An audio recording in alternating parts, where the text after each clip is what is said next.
Hey, D-Dykster here with you for another great math video. This time we're talking about probability distributions. So probability, how does that fit into the world of statistics, and where do we go? So we've got a couple different examples to show you on this. But first, as we always do, let's go through the definition and some uses of the words. All right, so check it out. We've got definitions and use. A random variable is a variable whose value is determined by the outcome of probability experiment, a probability experiment. So some probability experiment we're going to have is we want a random variable to tell us what we're probably getting. Either if you're rolling some kind of cube, number cube, or you're flipping a coin, your random variable might be X for the numbers and H for heads, or a T for tails if you're flipping a coin. Okay, so keep those in mind. A probability distribution is a data distribution. Okay, so let's put the data on a table, a histogram, something where we can see what the data looks like, that gives the probabilities of the values of a random variable. So going back to this random variable, all right?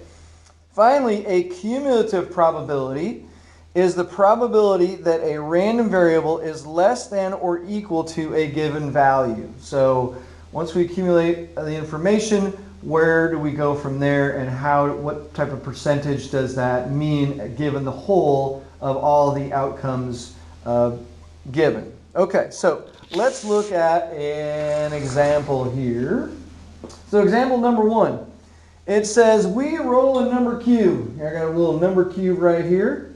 And our random variable x, right, can be used to show the possible outcome or outcomes. So we use x to represent either 1, a 2, a 3, or through 6, right? That's what a 6-sided cube has. So the question is, if you roll the cube 6 times, you can record the outcomes on a table. Okay, so here's just a basic table. Here's the trials. I'm going to roll my cube 6 different times, and let's say these are the outcomes that we recorded. In one roll, we got a 1, and I rolled it again. I didn't get a 2, so then trial 3, I got the outcome was a 3 or a 2, and then a 2, and then a 1 and a 0. Okay, so that's reflective of what you would get if I rolled the cube 6 times. So I rolled it once, and I got a 1. And then after my 6 rolls, I didn't get any 2s, and I didn't get any 6s, but I did get 2 3s and 2 4s and 1 5 when I rolled. Okay, so that's just a general frequency table, or a table of information. Not a frequency table, excuse me. All right. Number 2 is we flip a coin. All right, here's the magic coin right here. Okay, so we look at it and it says a random variable. We have H for heads and T for tails. So those are the values, the variables that we chose. It says if you flip a coin 5 times, 1, 2, 3, 4, 5, right, in a row, you can record the outcomes in a table. So once again, we record the outcomes. Trial number 1, after 5, I get 2 heads and I get 3 tails. Trial number 2, I only get 1 head and I get 4 tails. Trial number 3, I get 2 and 3. And trial number 4, I get 3 heads and 2 tails. Okay, so these are just ways to show how we can do that. All right. Example number 3. Come on over. All right. Example number 3, we have information that says a group of 12 people each flip a coin 5 times. All right. So create a frequency table and calculate the relative frequency. Okay. So here we have the number of heads. You either get no heads, you get 1. This is 1 head, 2 heads, 3 heads, 4 heads, or 5 heads of each of the 5 times you flip it. Okay, so as we did now, 12 times 5 would be a total of 60 trials. okay, that we went through. And the frequency that we got was this. So 5 times we recorded there were no heads. 9 times we recorded that people out of the 5 rolls only got 1 head. And 18 times they got 2.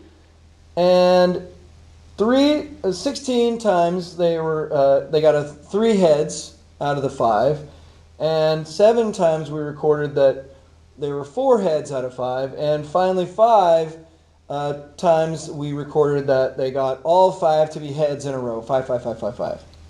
All right, so what is that? So here's the relative frequency now. So the relative frequency says, let's take a look at the probability of based on the 60 outcomes.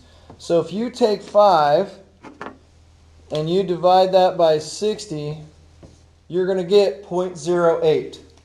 Okay, so 8%, you have an 8% chance of getting it to happen where you've got no heads of 5 frequency, 5 times flipping the coin. Okay, and so forth. So that's what these distribution, these probabilities are. These are percentages that you could get these numbers. All right. Now another way to look at that, like we talked about also, is a cumulative probability. So this is cumulative probability, but we can also list it as a histogram, which we've recently done. So here on the y-axis is our frequency, the number of times it happens. And then down here is the number of heads. And you can see that the distribution here is a pretty normal or symmetrical distribution. All right, it's not skewed either one way or the other. So it's pretty normal for this particular situation. All right.